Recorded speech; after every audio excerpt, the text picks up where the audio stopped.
Texas is in the SEC championship in year one with a big rematch coming on Saturday against the Georgia Bulldogs. What does Texas need to do this time around to secure the victory and secure a first round bye in the college football playoffs?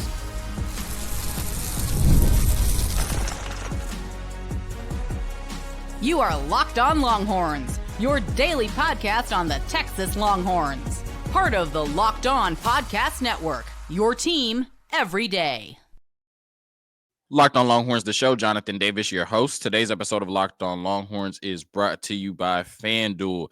Get into the NFL action on FanDuel. New customers can place a $5 bet, and you'll get started with $150 in bonus bets if you win your first $5 bet. So visit FanDuel.com to get started. On today's episode of Locked On Longhorns, over the first two segments, the keys to beating Georgia this time. Texas went 11-1. Georgia was the lone loss on their schedule. So how can you avenge that loss this Saturday against Georgia? I give you the keys. And then in the last segment, Texas basketball continues the SEC ACC challenge tonight on the road at NC State. Can Texas get a victory?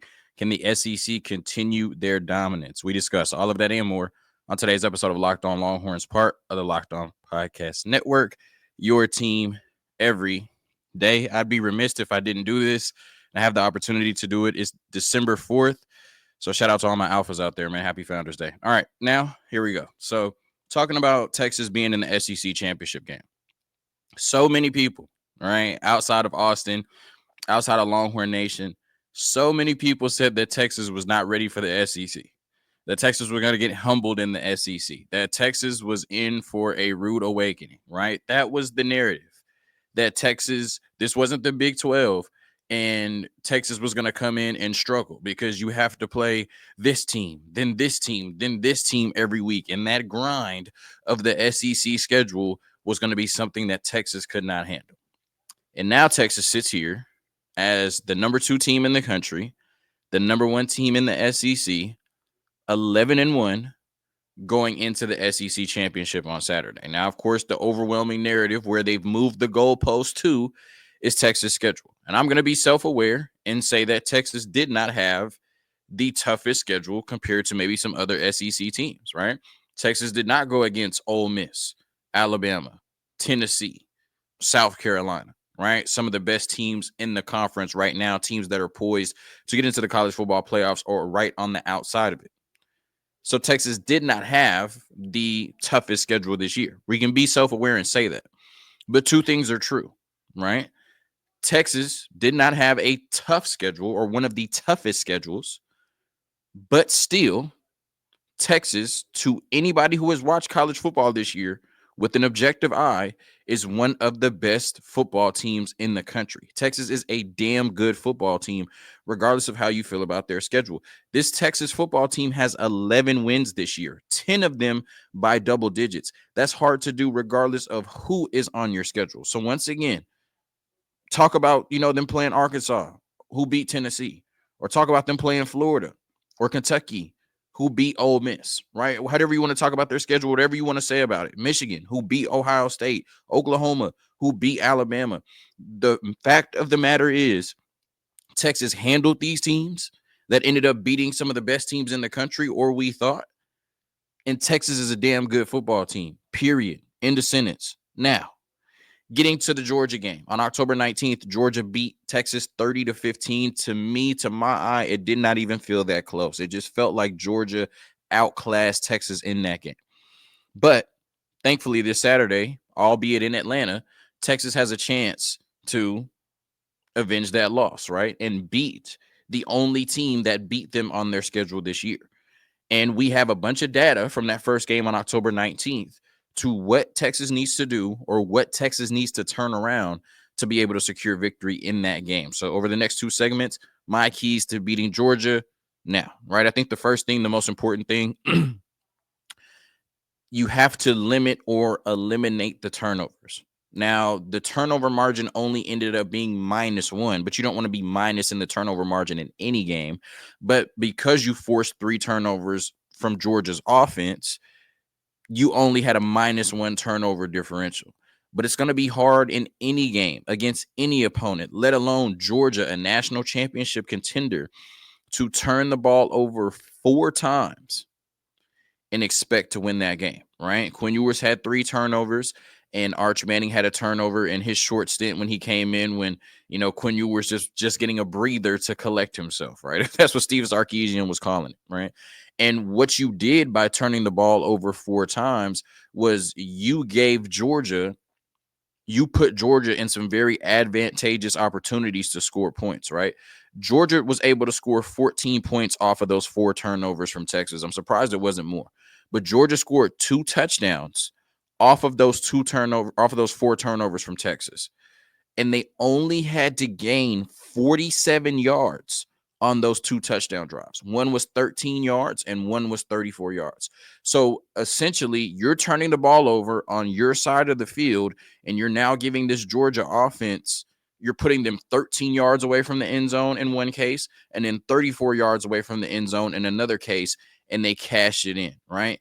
Texas's 4 turnovers are probably the biggest reason that they lost that game to Georgia on October 19th. So I would say limit the turnovers. If you have one, I mean, you don't want to have more than one, but maybe if you have one turnover, it's football. It happens. What you cannot do is have multiple 3, especially not 4 turnovers the way you did against Georgia, because you will lose this game again. You have to protect the ball. You have to win the turnover margin in a big Titanic matchup like this against a team like the Georgia Bulldogs. And like I said, allowing the Georgia Bulldogs to score 2 touchdowns and only having to gain 47 yards to do it, that's absolutely criminal. But that's the position that Texas put themselves in a couple months ago. The second thing is this offensive line has to rise to the occasion. I think we were all surprised when we saw how the offensive line played in that game. I think throughout the first 6 weeks, the offensive line was really good. Of course, in the non-con, I think they went up there to Michigan and did a really good job. You had Mississippi State against Oklahoma. Trey Wisner averaged 9 yards a carry. I mean, we were just seeing this offensive line put on teach tape in terms of how to, block in the passing game, in the running game. And we talk so much about returning the starters, only having to replace Cam Williams, having, just a bona fide stud on the offensive line in Kelvin Banks, and what that meant for this unit. But like I said, the first 6 weeks, they were just moving people. And then it kind of felt like against Georgia and then Vanderbilt that next week, we saw this offensive line have a big drop off. We were surprised that this offensive line not only did not rise to the occasion against Georgia, but in some instances looked like they were getting bullied, right? Against that Georgia defensive line, against that Georgia front. It looked like they were playing, like they were toying with this offensive line, one of the best units in the country. I'm expecting them to take that personally and come back with a vengeance this Saturday and play one of their better games. And we've seen them the last 2 weeks against Kentucky, against Texas A&M, with this team rushing for almost 500 yards. They've been absolutely moving people. Even without Kevin Banks in the game, they've been absolutely moving people. Can you keep that momentum going into this game against Georgia? Obviously a different beast, but if they play the way they've played the last 2 weeks, then this Texas football team will have a great chance to win on Saturday against the Georgia Bulldogs.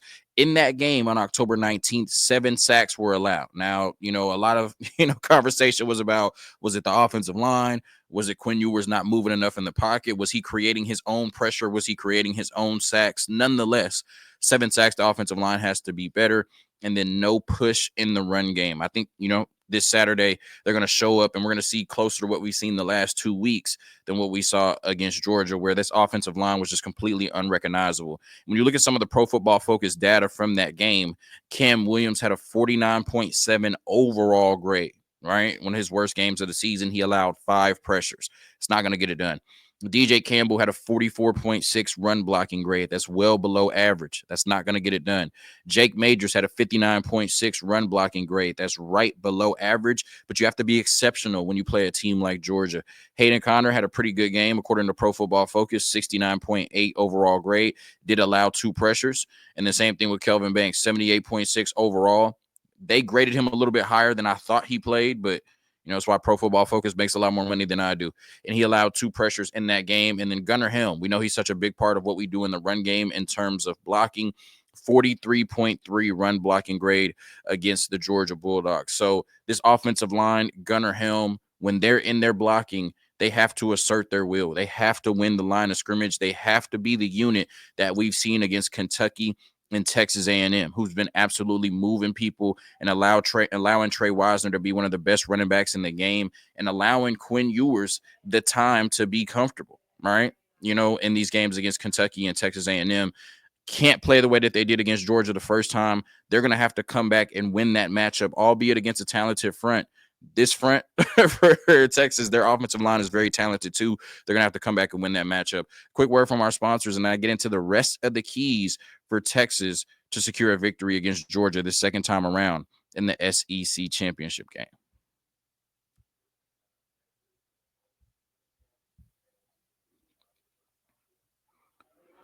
All right, today's episode of Locked On Longhorns brought to you by FanDuel. Get into the NFL action with FanDuel, America's #1 sportsbook. Right now, new customers can bet $5, get $150 in bonus bets if you win. The FanDuel Sportsbook app gives you everything you need to place live bets on the National Football League all in one place. So when you get a hunch in the middle of the game, you can check out the latest stats, view live play-by-play, and so much more on the same page where you place your bets. Just visit FanDuel.com to join today. You'll get started with $150 in bonus bets if you win your first $5 bet. So that's FanDuel.com. Never waste a hunch and make every moment more with FanDuel, an official sportsbook partner of the National Football League.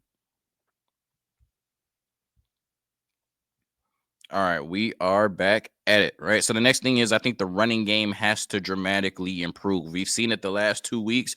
We did not see it at home on October 19th against the Georgia Bulldogs. In that game, the overall rushing stats were 27 carries for 29 yards. But if you remove the quarterbacks, college football has the weird rule where, like sacks count against the quarterback as rushing yards. And so then it's always kind of hard to like compute or calculate how well or how poor the running game was, especially when you got quarterbacks getting sacked 7 times, right? You're going to lose a lot of yards that way. Overall, you remove the quarterbacks. It wasn't that bad. It was 17 carries for 64 yards, but still less than 4 yards per carry, right? And so Texas did not do a good job of running the ball against the Georgia Bulldogs. I've said, for the last month that the key to this Texas football team being a championship team is playing elite defense and running the ball at an elite level. And we've seen that the last 2 weeks. Georgia does a really good job against everybody. Right, of stopping the run and making you take those chances on the outside against one-on-one coverage. We have to dictate what Georgia does in this game, right? Regardless of the resources they put in the box, we have to be able to run the ball at a high level to make Quinn Ewers and Arch Manning, if he's in there, as comfortable as possible. So Trey Wisner, the first thing is he has to match his last 2 performances, right?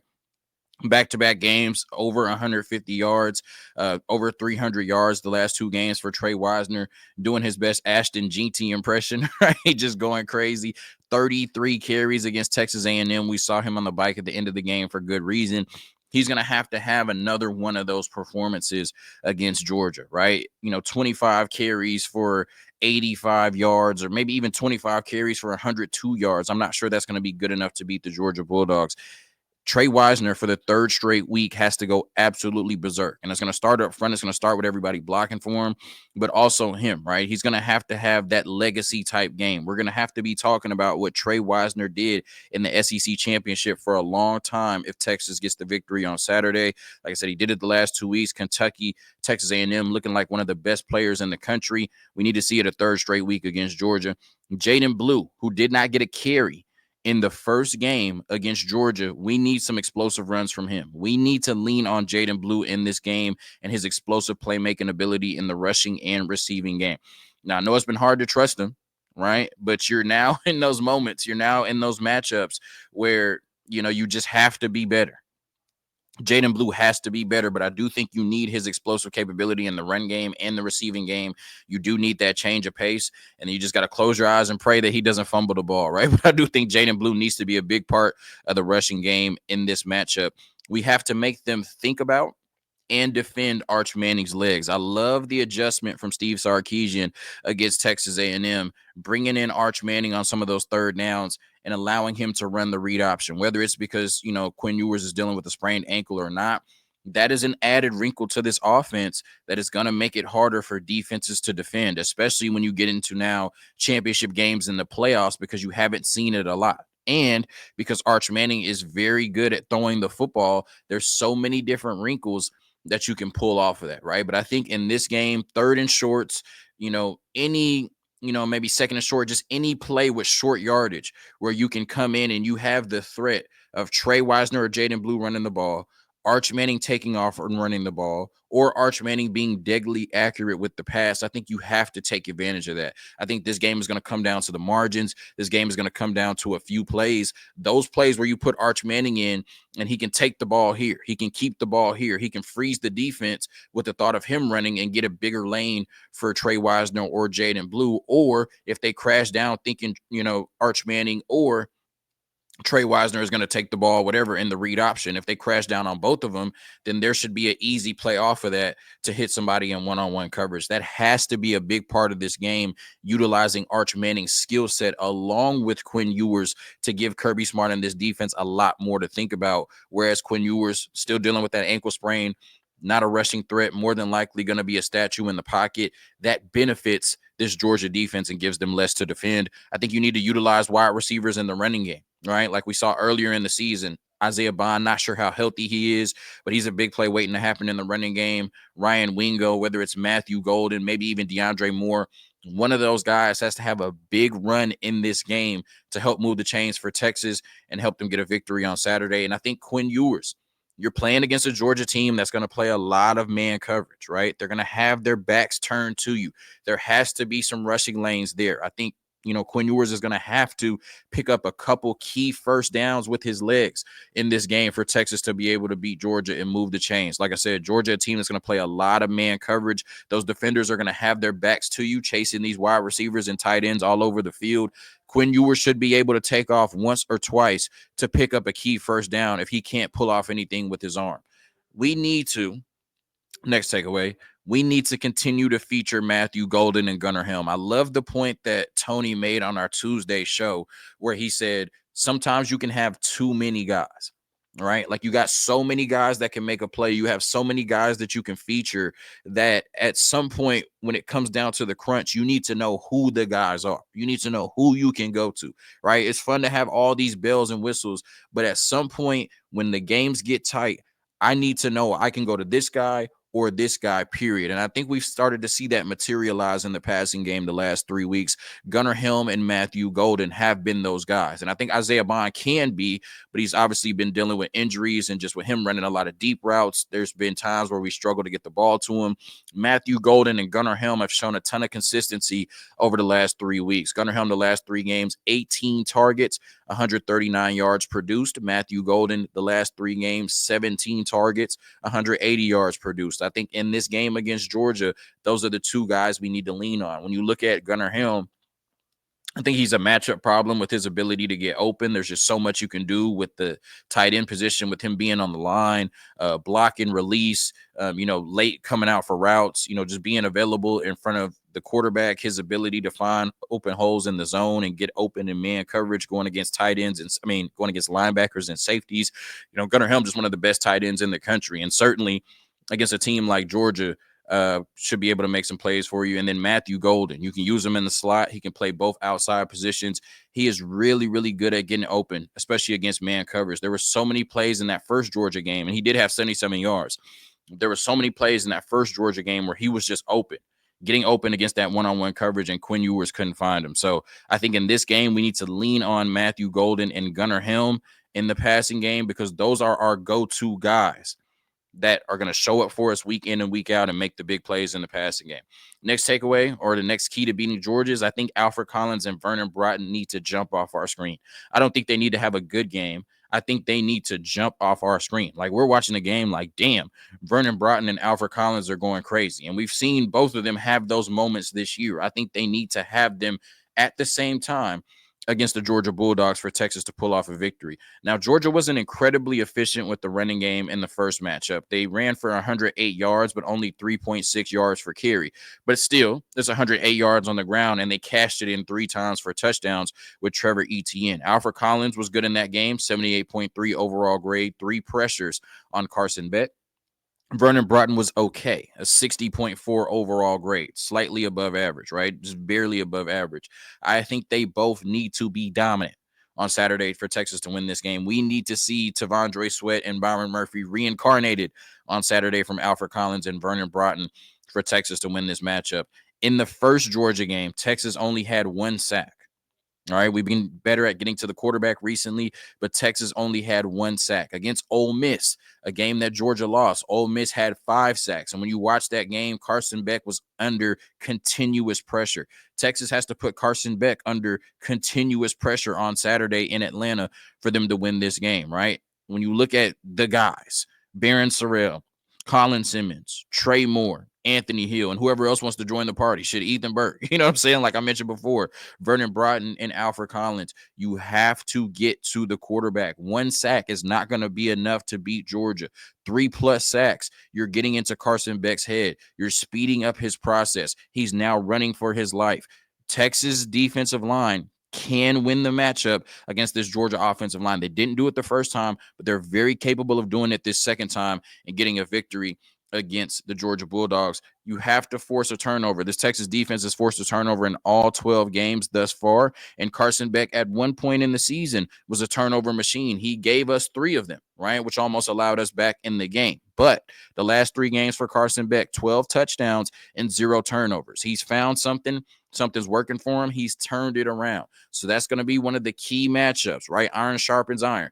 Texas defense, which is very adept at turning the ball over and forcing turnovers, or Carson Beck, who now in the last 3 games, 12 touchdowns to 0 turnovers, he's kind of turned that corner and found a way to keep the ball in his hands and keep the ball with Georgia's offense. Whoever can win that matchup will go a long way in determining who will be SEC champions this weekend. And then the last thing is, I think we need a Jahdae Barron game. Probably our most versatile defender on the defense. We need a Jahdae Barron game. Just one of those games where it's like Jahdae Barron is all over the place. Like, oh my God, Jahdae Barron is acting a damn fool, right, on the defense. Like, we need one of those games for Texas to pull out the victory against Arkansas. That was the game that came to mind for me. Jahdae Barron had 7 tackles, 1 sack, 1 interception, and 2 tackles for loss. Literally was everywhere on the field. I think against Georgia, Pete Kwiatkowski has to put him literally everywhere on the field, and he's going to have to make some key plays. Once again, just have a Jahdae Barron type game for Texas to beat Georgia on Saturday. It's going to be tough. Georgia's one of the best teams in the country. You're going into their backyard in Atlanta, even though they haven't had a ton of success there, especially in SEC championship games. We've seen Alabama knock them off a couple times. Nonetheless, it's going to be tough. But once again, Texas is one of the best teams in the country, and you have a ton of data from what happened the first time when they came into your house and beat you pretty badly. Like I said, it was 30-15, but it felt a lot worse than that.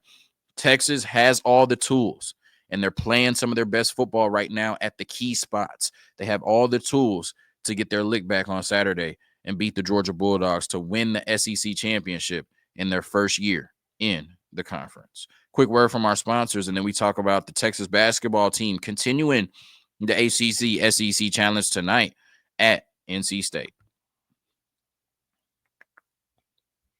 All right, today's episode of Locked On Longhorns also brought to you by Bettor Together. Hate the team you drafted in season-long fantasy but want to stay in the action? Introducing Bettor Together, the first cooperative daily fantasy platform where teamwork triumphs talent, and you can play with your friends, not against them. Pick more or less on real-time player stats, strategize with your partner to boost your odds, and climb the leaderboard together. So grab a friend and join the social daily fantasy movement at Bettor Together. Bettor Together is the first cooperative daily fantasy application. Bettor Together provides a sense of camaraderie and enhances the social experience of watching sports. Make you realize that daily fantasy sports is fun alone, but like a lot of other things, it's better with friends. It's a way to stay connected with friends when you can't watch sports together in person, and puts your group chat to the test and lets you prove yours is the best. Download Bettor Together now from the App Store and sign up using promo code LOCKEDON for a free $10 entry into any NCAA football or NFL contest. Play with me in the Locked On College Football Saturday Games contest this Saturday. Remember the code Locked On, because winning alone is fun, but it's better together. All right, so talking about the Texas basketball game versus NC State on the road tonight. It's going to be a tough matchup for this Texas basketball team. 6-1, looking good so far. Wish you could have got it done against Ohio State and still been undefeated. But nonetheless, Rodney Terry has got this team playing good basketball. They are healthy, right? We saw Tremont Mark was going to be out indefinitely. He has returned, and we're looking for this basketball team to continue to click. They also have a really big game against UConn coming up. So it'll be a good, another good litmus test for them tonight against this NC State basketball team. When you look at the first night On Tuesday, December 3rd, the first day of the SEC ACC Challenge, the SEC flat out dominated, right? 9-1 against the ACC on the first day. And it should have been a sweep because number 4 Kentucky is the one that lost, right? Clemson went into their building and upset them, or Clemson upset Kentucky. Maybe it was at Clemson because I think they stormed the court. But nonetheless, that was the one team that lost, number 4 Kentucky, right? And so outside of that, 9-1 against the ACC, and you're hoping Texas and some other teams can continue that dominance on Wednesday against the ACC conference. This is an NC State team that made the Final Four last year, but this is a completely different team. Obviously, you remember DJ Burns and some of the other players on that team that had a lot of personality that made it to the Final Four and lost to Purdue. And yeah, this is a different squad. They've already lost 2 games this year. And so, Texas should be able to go in there and take care of business, but it's basketball and, it's a make or miss league, right? It's going to be a tough road environment. Hopefully Rodney Terry and the guys will be ready for it. And I think to go in there and get a win, I think Trey Johnson and Arthur Kaluma have to continue to shine, right? Arthur Kaluma has shown us that he has an all-around game and can affect the score in so many different ways, passing, rebounding, scoring from all 3 levels. Even though the three-point shot hasn't really been falling, really good mid-range, really good post moves around the cup. When you look at it, Kendall Weaver just having to continue to make those winning basketball plays, whatever it is, putbacks, tough rebounds, tough defense, diving on the floor, hustle plays, making 3-point shots, exploding to the rim. Whatever you need him to do, he always does it in a timely fashion. Continue to be that guy tonight, Kendall, for Texas to get a victory. I think Jordan Pope and Julian Larry, I love the way that we have kind of spread out or, kind of divvied out the point guard duties. Let Jordan Pope have it. Let Julian Larry have it. Them not really playing at the same time. They have to be incredibly efficient with the point guard position tonight, right? And I think that's making great passes, making timely passes, setting guys up in their spots to get their shots. Assist to turnover ratio has to be great. And then I think when they have their opportunities to score points, probably mostly going to be from the 3-point line, they have to knock down those opportunities. So we have to have efficient point guard play from Julian Larry and Jordan Pope. Caden Shedrick, you have to hold your own in the paint, right? Being able to score, being able to rebound, being able to protect the rim, all at a high level, right? We don't want to see Caden Shedrick out there shooting threes. This isn't practice. These aren't the UCLA runs, right? We want you in the paint, scoring at a high clip, defending the rim, you know what I'm saying, and blocking shots and getting rebounds, getting the ball back to the Texas offense. And then Tremont Mark, I'm assuming that he's still going to be coming off the bench. He just got healthy, probably still working him into the starting rotation. And so you're going to need him to come off the bench and supplement this Texas offense, which we've seen at times bogged down. But I think a player like Tremont Mark coming off the bench should be able to give this team a spark. I'm looking for the Texas basketball team to get a victory tonight in the ACC SEC Challenge against NC State on the road and keep it rolling. Thank you for tuning in to another episode of Locked On Longhorns, part of the Locked On Podcast Network, your team every day. Okay.